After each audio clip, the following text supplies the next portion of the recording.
So chapter 223 comes out today. I made this bingo at like 3 in the morning. I'm not very confident in like any of it. I just reused a lot from my last one as well. I honestly don't have much thoughts on what could happen. I'm guessing it's mostly going to be Denji and Yoru yapping and then maybe a little bit of action leading into the next chapter. Maybe Yoru takes some more states because she needs a stronger weapon. Or maybe she just spams the nuke punch now that she can do that. I wouldn't be surprised. We might see Nuke Devil show up or return or something like that. I'm still a little confused if Nuke Devil like is reborn on its own because they're remade, or if Pocha still has to spit them up. I don't know. Oh my god, this chapter left me like actually gasping. The final page turn is nothing. Like, it's something I knew could happen eventually, but it sounded so obscure, so crazy that I didn't expect it to actually happen. So seeing it actually happen like this is insane. I was pretty wrong though. There was not a lot of yapping. It actually went straight to fighting, surprisingly. I really expected some like Denji speech about how he's overcoming or something dumb like that. But no, he just went straight to it. It's a pretty cool fight too. He shoots out his chains and pulls out some of her devil heads and wraps them around himself, similar to what Gorsaw did like, what, 10 chapters ago? Now it's 20s now, like 20 chapters ago. That's weird. Does not feel like Gorsaw was so long ago. And he makes himself, as he says, some swanky armor, which is a word that I don't think I've ever seen written out except from Swanky Box. So I appreciate Denji bringing that word back into existence, because I don't think anyone else has ever used that except that one YouTuber. We also get the return of my king moray eel, but that does not last long because Denji quite literally just munches him up.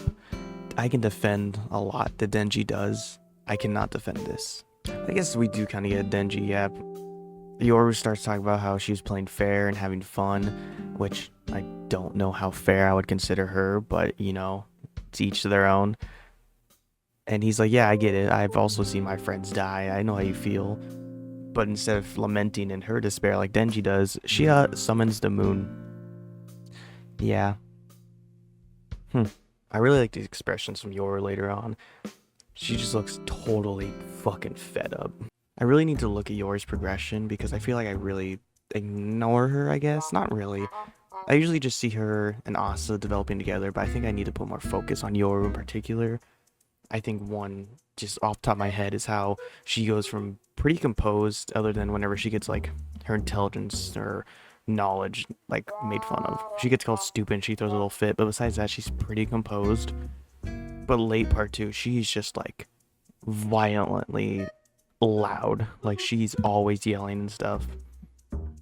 There's definitely some commentary there on like leaders and how they'll stay in the shadows until they're in power, and then they'll be the most insane individuals you've ever seen. But that's for another video. I'll give her own video essay development character analysis sometime. Another interesting thing is Denji says he heard Yoru made a bunch of great friends, so I believe that implies he's still, I guess, sentient when Pocha's in control, or at least like somehow that information was relayed. We also see Denji's motives straight on. He wants her to return Asa's body back. Makes me very happy. I enjoy the Asa ship through what it's shown in canon. And what I think is shown in the canon is not always the most sweet or romantic as people make him out to be. I think in canon they have a lot of struggles and a lot of moments of weakness that people really ignore, and I don't like that.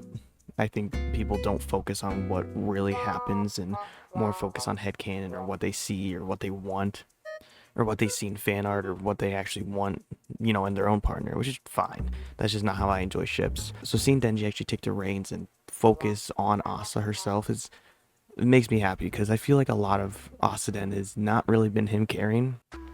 Take him asking which one of them jerked him off, or in chapter 200 it's shown that him and Asa are bickering. And then the second Yoru comes out, he's having a time of his life. It feels like it's very much setting up Yoruden rather than Asaden. And I predicted that from a while ago. I will forever hold on to that. Because back in like 149, Nayuda asked him like, oh, why do you like Asa? And his only reason was, oh, we kissed. But like, that kiss wasn't Asa. She didn't want that. She probably would never have kissed him for the next like 2 years. So I've always had in my mind that there's going to be some time with Denji x Yoru, and that did come true. Do I think he would choose Yoru over Asa? At this point, no. I think it's clear to both of them that Yoru is a problem who's got to go.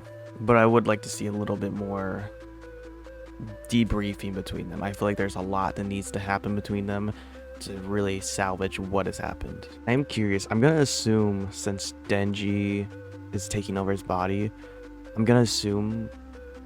I don't know, actually. I want to say this would count as Moray getting erased, right? I don't know. We'll have to see.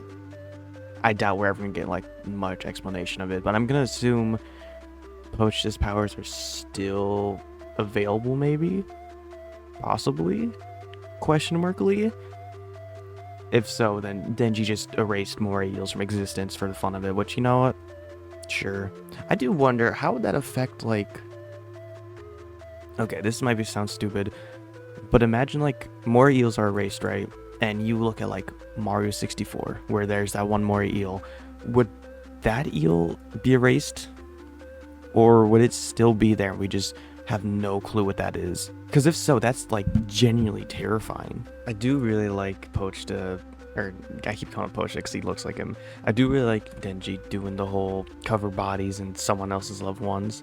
Specifically to mirror Gorsa, who did the same thing with his fans. Though, I would argue Denji doing it's arguably worse, because, like, Gorsa did it with some fans, like, he didn't know them. Like, those were pseudo-saws that he, up until now, he considered zombies. So I guess, you know, that could have been eye-opening that, you know, there's maybe still a conscience in there. They're not just zombies. Like, this is Yor's gang. This is her goons. She knows these guys. Not that long, at least, but she at least knows them. I also really like Yor's expressions. I think I mentioned that, but, like, I'm looking back. This one of her shocked is just really silly. I also really like Yor referring to Poach as her Chainsaw Man. Come on now, you gotta be a little more slick with it. She want that cookie so bad. Let's go ahead and check it bingo. I think I covered most chapter. I think Death Stays Erased might be cheating, but I'm still gonna put them because I gotta take what I can get. Fight continues next chapter. She's gonna make a moon sword or something. I really hope she doesn't make a moon sword. Do something with it.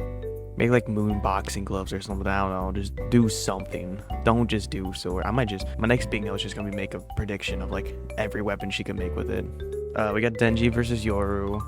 Didn't call her baby at all, unfortunately. He didn't eat devils to weaken her. Actually, he kind of did, I guess. I was saying it in the idea that he was gonna go eat, like, some kind of weapon devil or, like, America devil or something to, like, weaken her as a whole, but he's kind of eating devils to weaken her mentality. So I guess I'm gonna check that one off. We got Death Stays Erased, Denji goes eats devils, 15 pages, fight continues next chapter, and Denji versus Yoru. So we got a good bit. Predictions for next chapter, I'm literally just gonna make only my entire bingo board is just gonna be like moon sword, moon boomerang, moon bomb, moon gun. Like, it's just gonna be every weapon I can think of. I could see, honestly, something with the moon being like the Great King of Terror, because it talks about it descending, and also, like, if you take, okay, here's what it depends on. Does she take the whole moon or, like, a chunk of it? If she takes a chunk of it, I can still see that working. If she takes the whole moon, that just fucks up the entire, like, flow of the world, right? Like, I don't think the world can operate without the moon, because, like, tides and stuff, right? So if she takes the whole moon out of orbit, I think the prophecy comes true, like, now. Like, it is, like, it's the end of the world apocalypse. I think these are good examples how he gets a lot through in just 15 pages. Like, the scene itself does not do a lot of changes. We start with Denji's reveal, and it ends with him, it ends with the moon coming out after they throw a couple hits and he eats the devil. Like, not a lot actually changes between scenes like they would in earlier chapters, but I think he still portrays enough that I'm happy. I enjoy what I've got to see.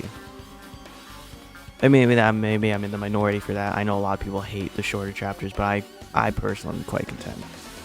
So I think that's all for me. Thanks for watching. I enjoyed this one. I checked, we don't have a break week, so next week we will be back with another one. I think we also get like a fiesta, like a jump showcase or something on the 20th or something.